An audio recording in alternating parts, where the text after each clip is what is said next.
Hi, this is Nervi from Auric Cosmos. Today we will take a voyage through the life circle of Gautam Buddha and learn how he attained enlightenment.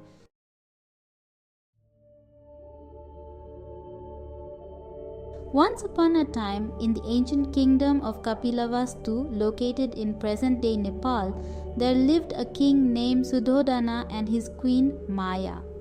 The couple longed for a child, and their prayers were finally answered when Queen Maya had a dream. In her dream, she saw a white elephant with 6 tusks enter her side, signifying the birth of an extraordinary being.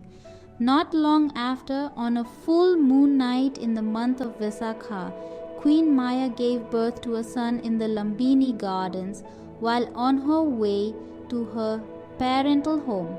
As soon as the baby was born, he took 7 steps. He then pointed up to heaven with one hand and down to earth with the other. The 7 steps the Buddha took are thought to represent 7 directions: north, south, east, west, up, down, and here. The child was named Siddhartha, meaning one who has attained his goals.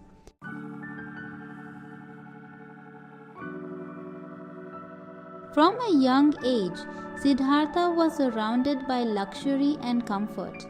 King Suddhodana, hoping his son would become a great king rather than a spiritual leader as foretold by astrologers, shielded him from the harsh realities of life. Siddhartha was kept within the palace walls and provided with every conceivable pleasure. He married a beautiful princess named Yasodhara, and they had a son, Rahula. However, the future Buddha could not remain oblivious to the world forever.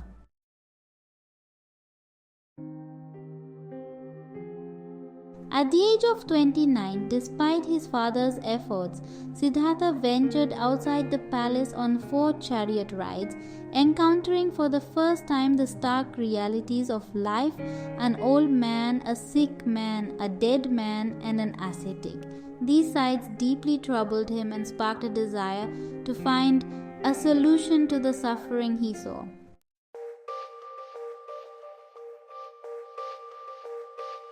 Determined to seek enlightenment, Siddhartha left the palace in the dead of night, renouncing his royal life.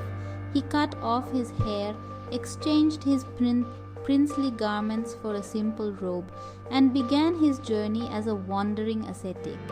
He sought out the most renowned teachers of the time, learning deep meditation and ascetic practices, but these did not lead him to the ultimate truth he sought. For 6 years, Siddhartha subjected himself to extreme asceticism, pushing his body to the brink of death. Yet enlightenment eluded him.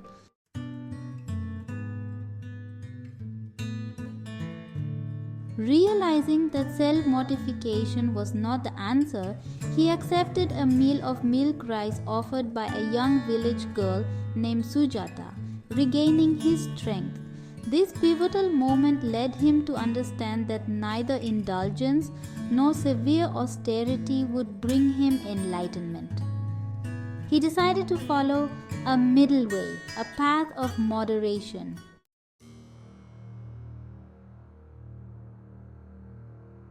In the tranquil forests of ancient India, in a small village called Bodh Gaya, a momentous event was about to unfold, one that would change the course of human history forever. Siddhartha Gautama, known today as the Buddha, was on the cusp of achieving the highest form of spiritual awakening, Nirvana. After years of intense spiritual questing and rigorous ascetic practices, Siddhartha had discovered that neither extreme indulgence in luxury nor severe self-mortification brought him closer to the truth. He had chosen to follow the middle way, a path of balance and moderation.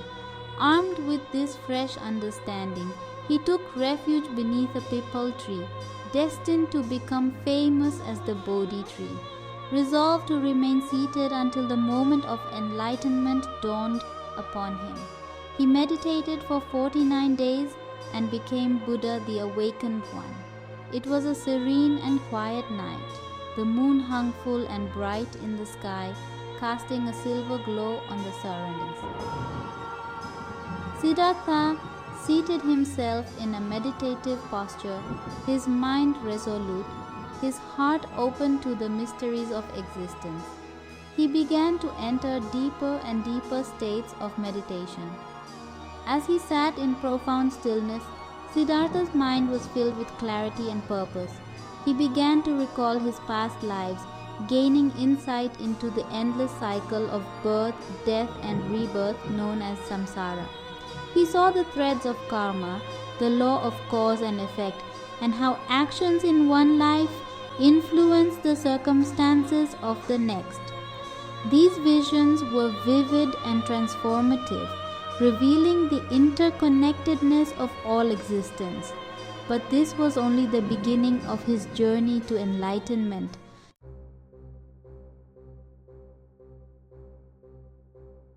As the night progressed, Siddhartha encountered Mara, the tempter, who embodied all the forces of ignorance and delusion. Mara was determined to prevent Siddhartha from achieving enlightenment. He unleashed his formidable army, sending waves of fearsome demons and apparitions to distract and terrify Siddhartha. Unwavering, Siddhartha remained in deep meditation, his mind as calm and steady as a mountain. The arrows and weapons hurled by Mara's army transformed into flowers before they could reach him, falling harmlessly to the ground. Seeing that physical intimidation had failed, Mara attempted a more insidious approach. Mara then summoned his beautiful daughters, Tanha, Rati, and Arati, hoping to seduce Siddhartha and draw him away from his meditation. They danced and tempted him with promises of pleasure and fulfillment. However, Siddhartha's heart and mind remained pure, untouched by desire. He saw through the illusions, understanding that true happiness could not be found in transient pleasures. Frustrated, Mara himself approached Siddhartha, challenging his right to seek enlightenment. "Who do you think you are, sitting here seeking to transcend suffering?" Mara taunted. Siddhartha, in a moment of profound certainty, reached down and touched the earth with his right hand.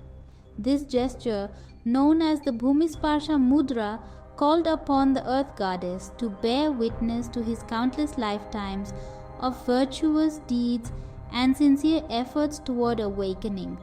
The earth goddess herself rose to testify on Siddhartha's behalf, declaring his rightful place in seeking enlightenment.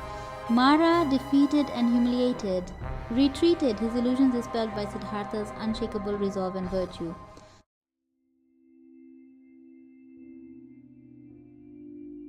With Mara vanquished and his mind free from all distractions, Siddhartha entered the final stages of meditation.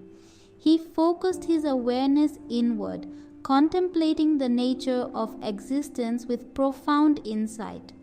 Throughout the night, he experienced deeper levels of understanding and liberation. He entered the first jhana, a state of deep concentration and joy.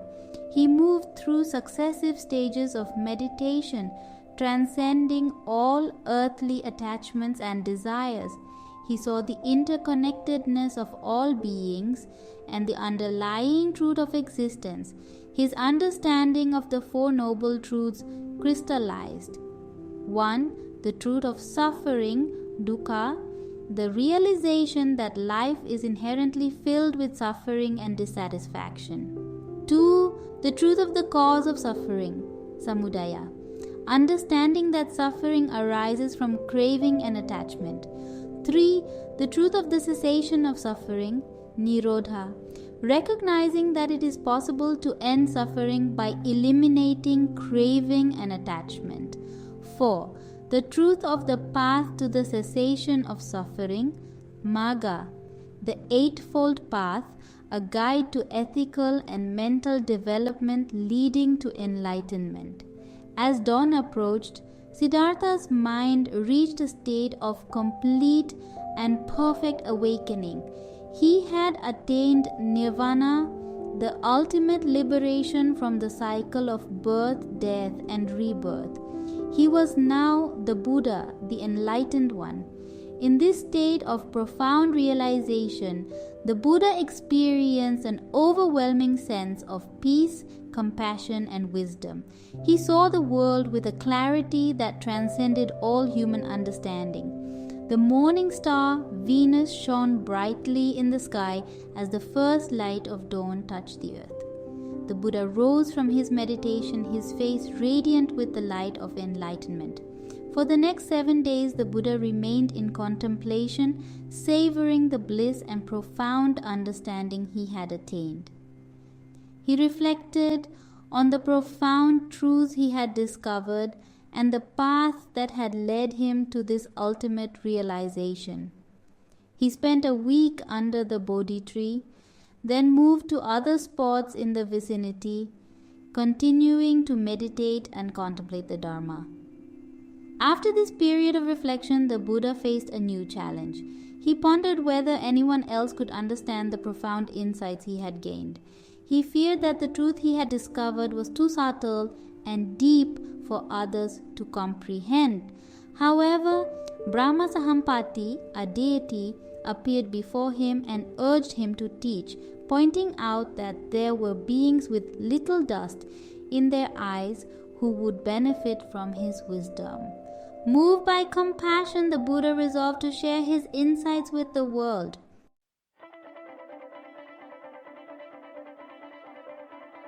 He set out to find his former companions, the 5 ascetics with whom he had practiced severe austerities. Finding them in the deer park in Sarnath, near Varanasi, he delivered his first sermon, known as the Dhammacakkappavattana Sutta, or the turning of the wheel of Dharma. In this discourse, he laid out the 4 noble truths and the noble Eightfold Path, providing a clear and practical guide to ending suffering and achieving enlightenment. This first sermon marked the beginning of the Buddha's 45-year ministry.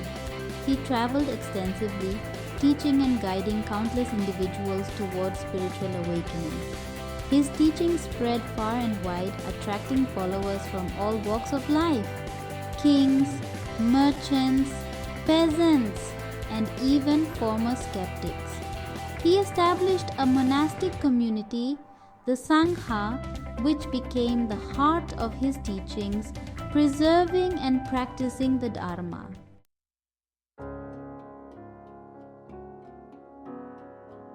The Buddha's journey to Nirvana was not just a personal triumph, but a gift to humanity, offering a path of wisdom, ethical conduct, and mental discipline that continues to inspire and guide millions around the world.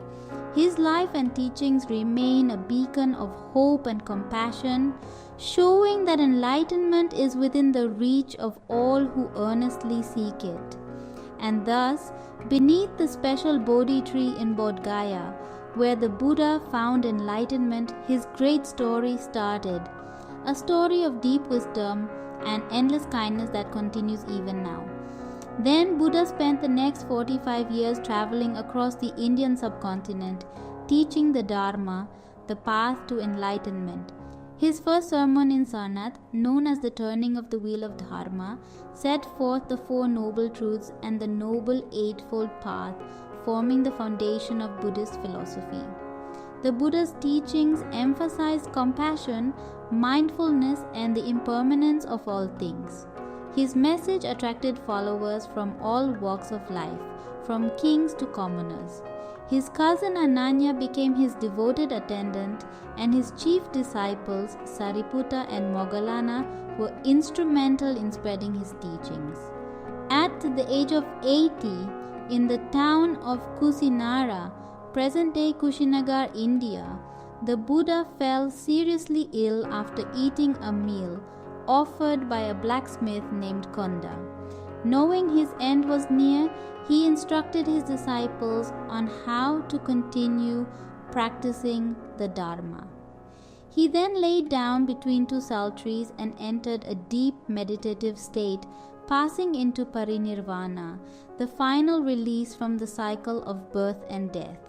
The most awe-striking fact is that Buddha's birth, enlightenment, and mukti happened on the same Vaisakhi full moon day, which is called Buddha Purnima.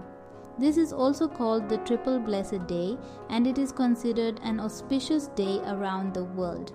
Thus ended the earthly journey of Siddhartha Gautama, the Buddha, who left behind a legacy of wisdom and compassion that continues to inspire millions around the world. His life and teachings remain a beacon of hope, guiding those who seek the path to enlightenment.